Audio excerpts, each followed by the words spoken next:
अब चालू।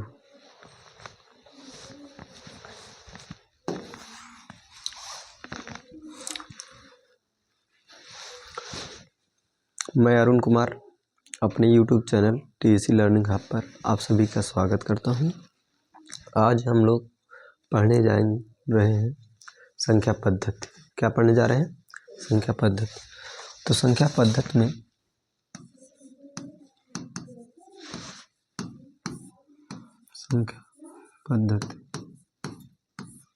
संख्या पद्धति को इंग्लिश में क्या कहते हैं? Number system.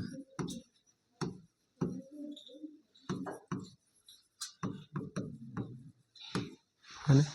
संख्या पद्धति में हम सबसे पहले पढ़ेंगे संख्या के बारे में, है ना। संख्या में जो सबसे छोटी इकाई होती है वो क्या होती है? जो हमें सबसे पहले पढ़ना चाहिए, क्या पढ़ना चाहिए? अंक पढ़ना चाहिए। मैथ में टोटल कितने अंक हैं? मैथ में टोटल कितने अंक हैं बताइए? मैथ में कुल टोटल कितने अंक हैं? हाँ, कितने डिजिट होते हैं? मैथ में टोटल कितने डिजिट हैं बताइए? टोटल 10 डिजिट है। कितना डिजिट? 10। कौन कौन से? 0, 1, 2, 3, 4, 5, 6, 7, 8, 9। टोटल कितने डिजिट हुए? 10। कितने डिजिट हुए? 10। कितने डिजिट? 10 डिजिट हुए, है ना। अब इन्हीं से क्या मिलके बनती है? संख्या। इन्हीं से मिलकर क्या बनती है? संख्या। जैसे संख्या की बात कर लें, संख्या में आपका एक भी आएगा। एक भी क्या है? एक संख्या है। और एक में डिजिट कितना है? एक ही है। क्लियर? 2 भी क्या है? आपका संख्या है। 12 भी क्या है? आपका संख्या है। लेकिन अब ये जो संख्या है कितने डिजिट का है? 2 डिजिट का है। कितने डिजिट का? 2। ये कितने डिजिट का संख्या है? 3 डिजिट का संख्या है। समझ में आ गया? संख्या समझ में आ गया। अब हम बात कर लेते हैं, इसको नोट कर लीजिए। अब हम बात कर लेते हैं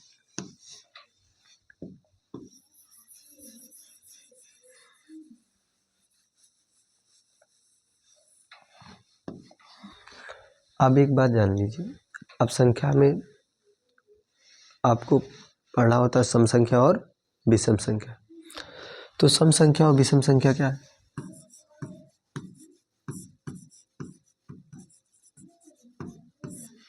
सम संख्या, सम संख्या जिसको इंग्लिश में कहते हैं इवन नंबर।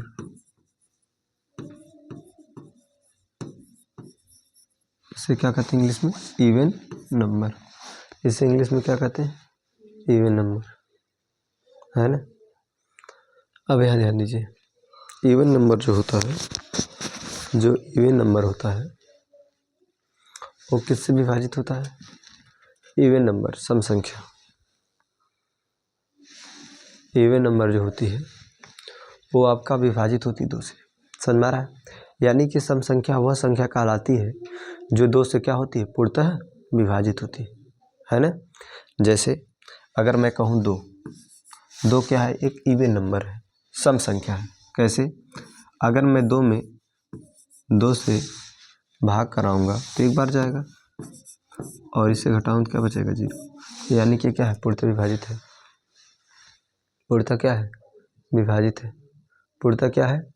विभाजित है ना। पूर्णतः विभाजित है कि नहीं? समझ में आ रहा है?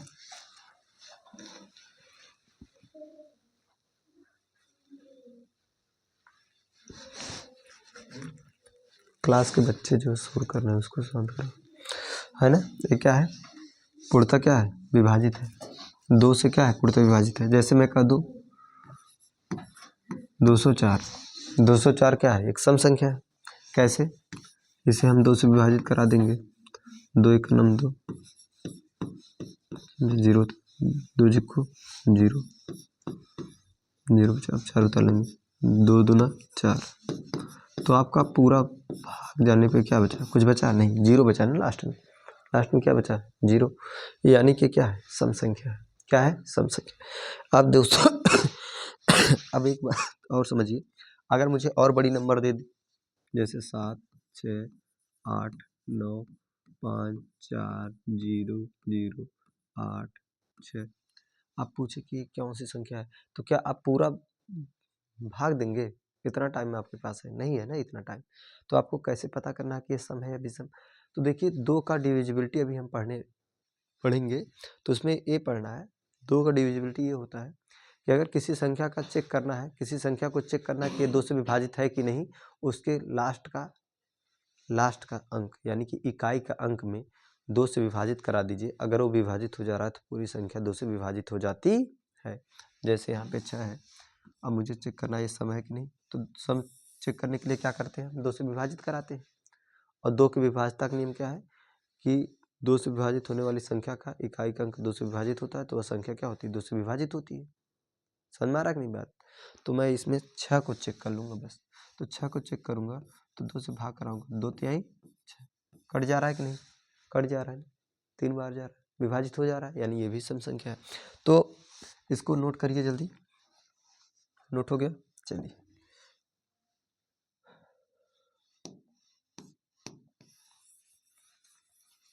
अब हम आते हैं इस बात पे।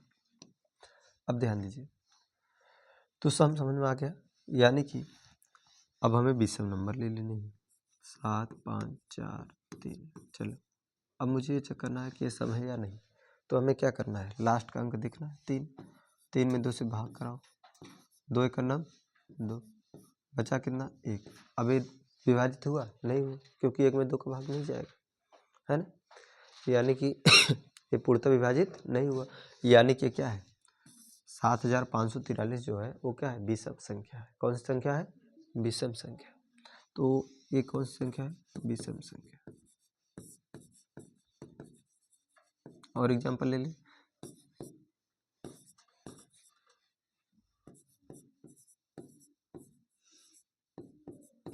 बोलो इतनी बड़ी संख्या ले ली। अब ये क्या है, विषम संख्या। क्यों? क्योंकि लास्ट में जो 5 है, 5 2 से विभाजित नहीं होगा, 2 दूना 4, बचेगा कितना। तो ये क्या है, 5 जो है संख्या है ये 2 से विभाजित नहीं है, अर्थात ये कौन सी संख्या है, विषम संख्या है। चलिए तो और जल्दी कैसे पता कर लेंगे सम है विषम है। तो देखिए सम में सम संख्या के अंत में, सम संख्या के अंत में क्या आता है, अंत में यानी कि अंत में कोष्टक में लिख लो इकाई के अंक का अंक, इकाई का अंक क्या होता है, 0 2 4 6 8। सम संख्या के अंत में इकाई का अंक क्या होना चाहिए, 0 2 4 6 8। अगर ए है तो सम होगा, है ना। और विषम संख्या क्या होता है,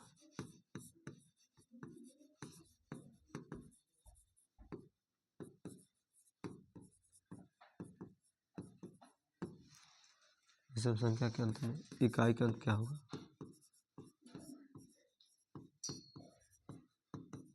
इकाई का अंक जो होगा वो होगा 1 3 5 7 9। समझ में आ गया, ये होगा। इतना क्लियर। अब चलिए नोट कर लीजिए। अब बात आती है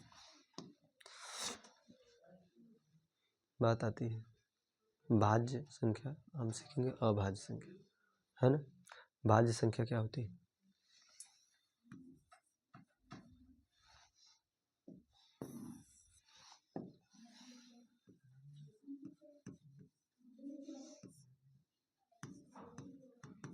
भाज्य संख्या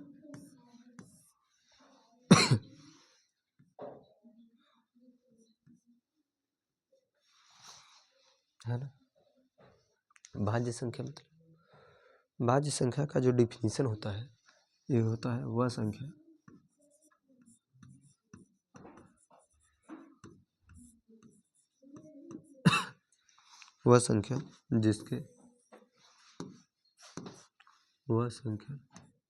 जिसके दो से अधिक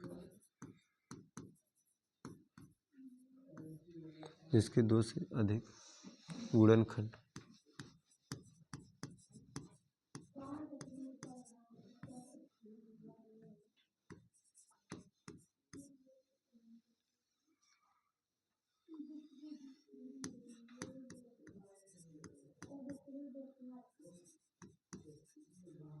भाज्य संख्या कहलाती है।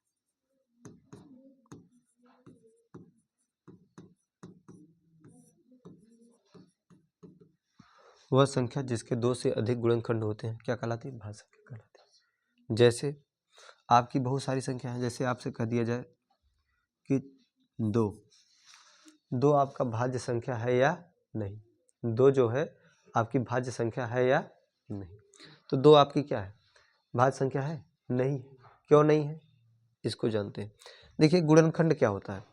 गुणनखंड जो होता है, गुणनखंड किसी संख्या का, गुणनखंड वह संख्या होती है, गुणनखंड क्या होता है? किसी संख्या का गुणनखंड वह संख्या होती है जो उस संख्या को क्या कर दे? पूर्णतः विभाजित कर दे। जैसे दो का गुणनखंड एक होगा और दो होगा।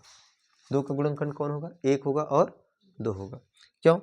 क्योंकि दो जो है एक से विभाजित हो जाएगा, एक दो के दो विभाजित हो गया ना।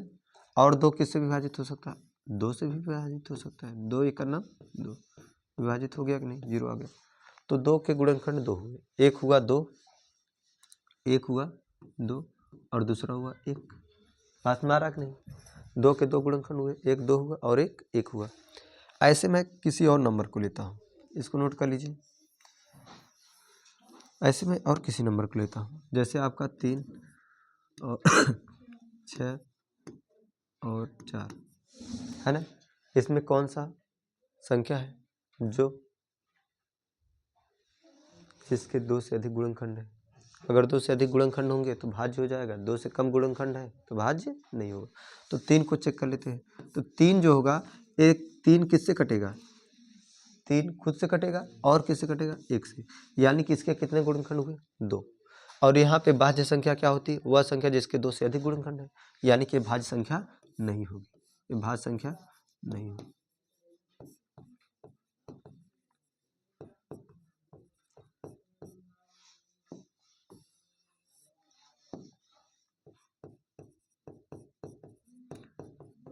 तो क्या होगी? अभाज्य संख्या होगी।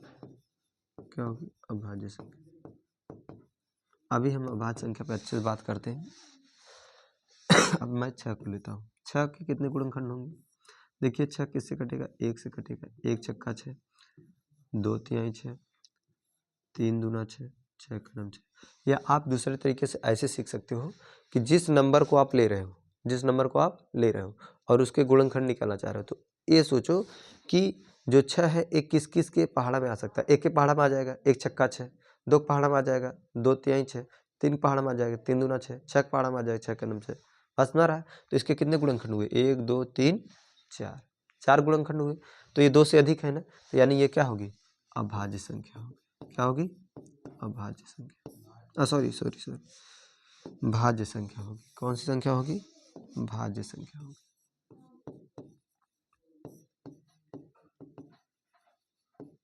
बात समझ आए? अब हमने क्या लिया है? 4। 4 किससे कटेगा? 4 के गुणनखंड कौन होंगे? 1 2 और 4, यही होगा। तो 4 के कौन सी संख्या होगी? भाज्य संख्या। क्यों? क्योंकि इसके गुणनखंड 2 से अधिक है। 2 से अधिक 3 होता है ना, तो ये क्या होगा? भाज्य संख्या।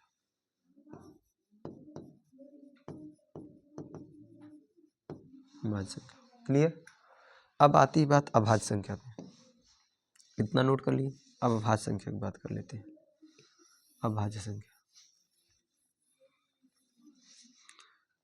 अभाज्य संख्या का डिफिनीशन क्या है?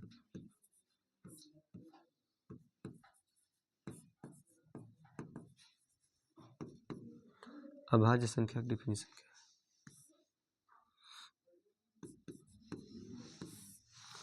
वह संख्या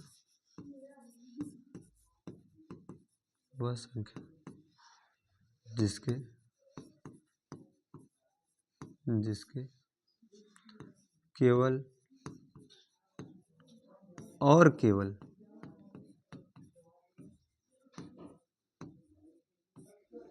और केवल दो गुणनखंड होते हैं।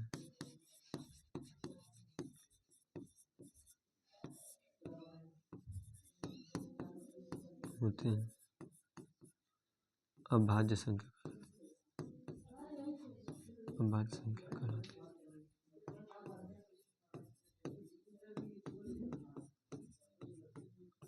अभाज्य संख्या कहलाती है। हो गया।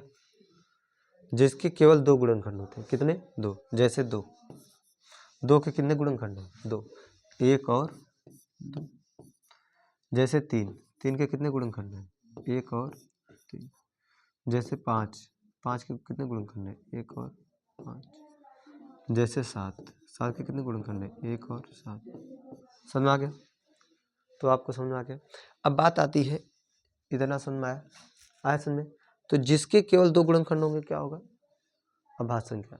तो आपके एक बात याद रखिए, एक जो है एक संख्या है ना, एक ना तो भाज्य है ना तो अभाज्य है। क्यों?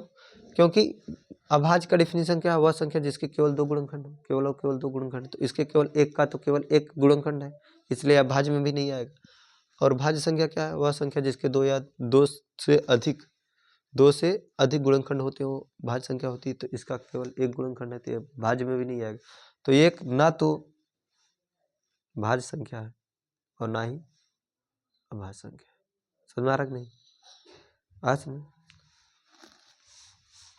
चलिए, अब हमें ये सीखना है कि भाज्य संख्या 1 से 50 के बीच में कितनी होती है और 1 से 100 के बीच में कितनी होती है। देखिए भाज्य संख्या।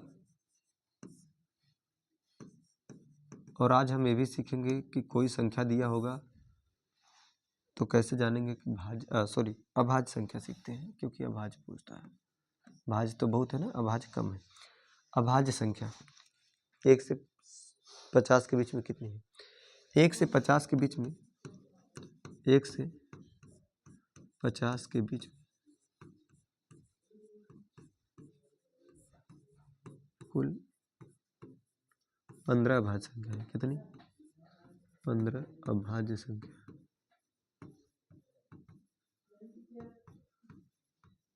और वो भी कौन कौन?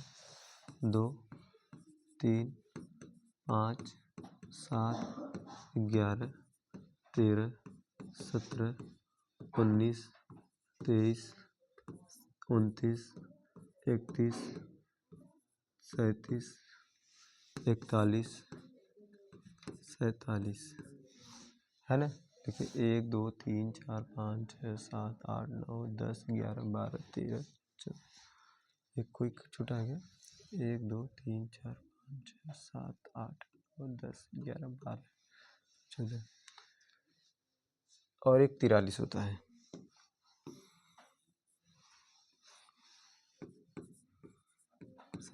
यही होता है ना। देखिए ए हो गया 1 से 50 के बीच कुल अभाज्य संख्या। अब में अभाज्य संख्या 1 से 100 के बीच, 1 से 100 के बीच अभाज्य संख्या। अब अगर मैं 1 से 50 के बीच लिया हूँ तो 50 से 100 के बीच में ले लूँ। 50 से 100 के बीच में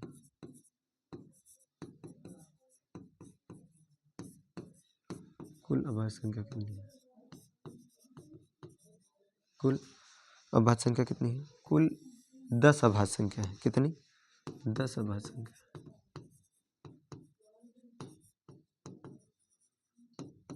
है ना। कुल कितनी अभाज्य संख्या है? 10। कौन कौन सी? 53, 59, 61, 67, 71, 73,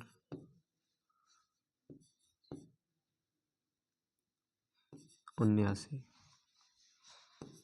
83, 89, 97। 1, 2, 3, 4, 5, 6, 7, 8, 9, 10। 10 हो गई ना। ये है 50 से 100 के बीच में अभाज्य संख्या। क्लियर। अब यहाँ ध्यान दीजिए, अब तो बात यहाँ तक तो आ गई कि अब मैं तो जानूंगा कैसे।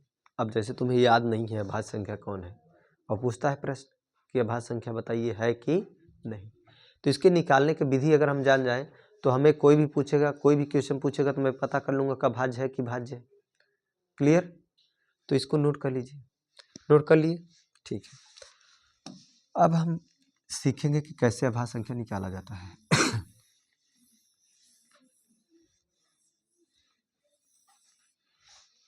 ध्यान दीजिए, अभाज्य संख्या निकालना।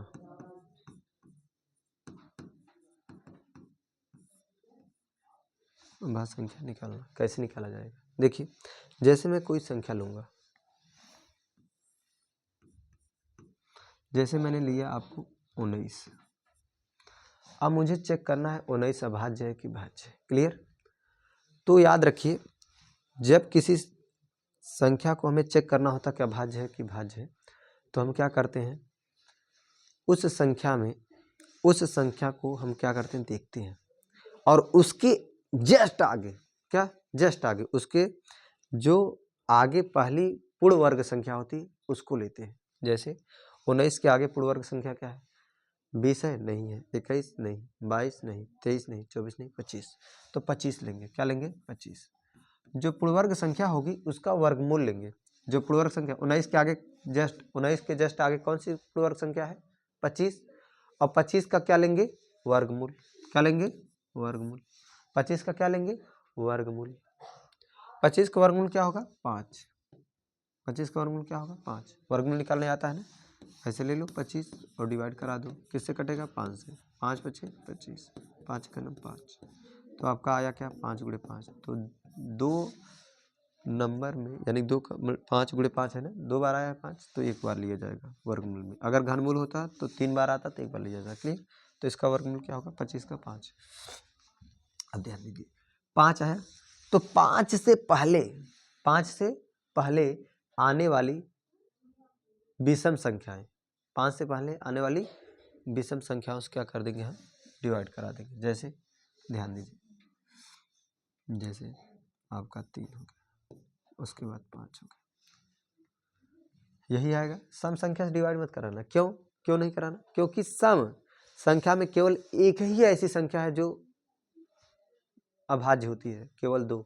उसके बाद सम संख्याएं सारी क्या होती, 2 को छोड़कर किसको, 2 को छोड़कर सारी सम संख्याएं भाज्य होती है। क्लियर। तो मैं सम को लूंगा ही नहीं, विषम को लूंगा। 3 और 5, 3 से डिवाइड कराऊंगा 19 कटेगा, 3 6 18 नहीं कटेगा। 5 से डिवाइड करूंगा 19 कटेगा, नहीं कटेगा। यानी कि क्या हुआ, अभाज्य संख्या। क्या हो गया, अभाज्य संख्या। बताओ, क्या बहुत अच्छी बात है, बताओ बहुत आसान है कि नहीं, हमें याद नहीं करना होगा। जैसे मैंने ले लिया 29, क्या ले लिया, 29 अभाज्य है कि भाज्य, हमें पता है अभाज्य है, लेकिन हमें चेक करना है कि अभाज्य है कि नहीं। तो 29 के आगे जस्ट आगे क्या है, कौन सी ऐसी संख्या है जो पूर्ण वर्ग है, 36। कौन है, 36 है ना, कौन है, 36। और 36 का वर्गमूल लूंगा तो क्या होगा, 6 आएगा। क्या आएगा, 6। 36 का वर्गमूल क्या आएगा, 6। 6 के पहले आने वाली विषम संख्याओं को ले लो। 6 के पहले आने वाली विषम संख्या 3 है, 5 है, और कोई है नहीं। कहोगे एक भी तो है सर, एक से तो सारी संख्या विभाजित हो जाती हैं, एक से हमें नहीं चेक करना है। ठीक है, तो 3 से विभाजित करेंगे 29 को, तो 3 से 29 विभाजित होगा नहीं। 3 9 27, 3 धामा 30, नहीं कटा। 5 से 5 36, 5 25 25, नहीं कटा। यानी कि 29 भी क्या है, अभाज्य संख्या है। अब आप कहोगे सर छोटा छोटा नंबर ले रहे हो, अब मैं कह रहा हूँ बड़ा नंबर ले लो भाई। क्या ले लो, बड़ा नंबर ले लो। बड़ा नंबर, कितना बड़ा नंबर, चलिए जैसे मैंने ले लिया 157। 157, अब हमें चेक करना है कि 157 जो है अभाज्य है या भाज्य। तो 157 के जस्ट बाद आने वाला पूर्ण वर्ग संख्या कौन सी है? 157 के जस्ट बाद आने वाला पूर्ण वर्ग संख्या क्या है? 169 है। कितना है? 169। कैसे जाना? 13 13 में 169 होता है, 12 पर हमें 144। आपको जैसे चेक करना है कौन होता है, जैसे तुम्हारे दिमाग में है कि 157 है, 157 है ना, तो आपके दिमाग में पूर्ण वर्ग आधी है। 12 का पूर्ण वर्ग क्या होता है? 12 का वर्ग क्या होता है? 144। और 13 का वर्ग क्या होता है? 169। तो 13 169 144 के बीच में है ना ये, तो यानी कि 13 का वर्ग 169 होता है, तो 169 का वर्गमूल क्या होगा? 13। तो 13 से पहले आने वाली सारी विषम संख्या से डिवाइड करा दो। 13 से पहले आने वाली विषम संख्या क्या है? 11 है, 9 है, उसके बाद 7 है, उसके बाद 5 है, उसके बाद 3 है। आओ तुम्हें एक बात बताऊं, 5 को भी अब मत लेना। कहोगे क्यों नहीं लेना? ये तो विषम है। देखो, अगर कोई संख्या 5 से कटने वाली होगी ना, तो उसके लास्ट में 5 होगा, और 5 जिसके लास्ट में होगा, 5 को छोड़कर वो सारी क्या होती है? भाज्य संख्या। जैसे 5 को छोड़ दो, 5 के बाद क्या आता है लास्ट में? 5 15 में आता है, 3 5 15, 5 3 15, 15 का 15, 1 15 में 15, यानी 3 से अधिक क्या हो गया? गुणनखंड हो गया कि नहीं? तो ये तो भाज्य में चला जाएगा। तो 5 को भी हम नहीं लेंगे। हमें क्या करना है? कम समय में सवाल लगाने हैं, तो हमें 3 ले लूंगा, 7 भी ले लूंगा, 9 भी ले लूंगा और 11 भी ले लूंगा। क्या बात समझ में आया? 5 को क्यों नहीं ले रहा हूँ? जैसे मैंने कहा कोई नंबर 15 है, 15 में बताओ 5 से कटेगा? यस। 3 से कटेगा? यस। 15 से कटेगा? यस। 1 से कटेगा? यस। यानी कि ये क्या है? तो भाज्य हो गया ना। कोई भी नंबर ले लो, जैसे 100 लो। अब ये बताओ लास्ट में 5 है, तो 5 लास्ट में है, तो 5 से तो कटना ही है। क्यों? देखो 5 3 15, 5 1 5, 5 3 15, कट गया कि नहीं? और एक खुद से कटेगा कि नहीं? कटेगा। एक से कटेगा कि नहीं? कटेगा। तो कितने गुणनखंड हो गए? 3। और 3 गुणनखंड हो गए तो क्या हो गया? भाज्य। क्या हो गया? भाज्य। समझ में आ गया कि नहीं? अब यहाँ ध्यान दीजिए, अब यहाँ ध्यान दीजिए। तो हमें चेक करना है कि ये क्या है? 157 भाज्य है कि अभाज्य। अब 3 से विभाजित कराएंगे, 3 5 15, 3 दूना 6, कटा नहीं कटा। 7 से करेंगे, 7 दूना 14, 1 बचा, 7 दूनी 14, 3 बच गया, नहीं कटा। 9 एक 9, बचा कितना? 6 बचा। 9 7 63, इससे भी नहीं कटा। 11 का 11, 4 बचा, 11 44, ये भी नहीं कटा। यानी 157 आपका क्या है? अभाज्य। क्या है? अभाज्य। अब जैसे मैं कोई भाज्य ले लेता हूँ, चलिए जैसे मैंने कोई ले लिया ए। अब बताओ ए भाज्य है क्या? भाज्य। ए भी क्या है? 159 ना, 169। इसके जस्ट बाद आने वाला पूर्ण वर्ग 169 है, उसका वर्गमूल क्या आएगा? 13। क्या आएगा? सॉरी, 169 का वर्गमूल जो आएगा वो आएगा 13। 13 से पहले आने वाली सारी विषम संख्या ले लेता हूँ, 3। अब 5 नहीं लूंगा, बता दिया हूँ, नहीं लेना है। 7 9 11, 13 से पहले आने वाली यही, अब इनसे डिवाइड कराओ। तो 3 से, अब देखो 3 से विभाजित कराऊंगा, 3 5 15, 3 3 9, कट गया। यानी कट गया तो ये क्या हो गया? कट गया तो भाज्य हो गया। क्या हो गया? भाज्य। नहीं कटता तब ना भाज्य होता। क्लियर? अब कहोगे सर इससे भी कोई आसान तरीका है क्या? कुछ थोड़ा सा देखो, 1 5 9 जोड़ लिया करो, इसके अंकों को जोड़ लिया करो। अगर 3 से विभाजित हो रहा है यानी 3 से कट जाएगा। देखो 1 5 6 6 9 15, 15 3 से कटता है यानी कि ये भाज्य है। क्लियर?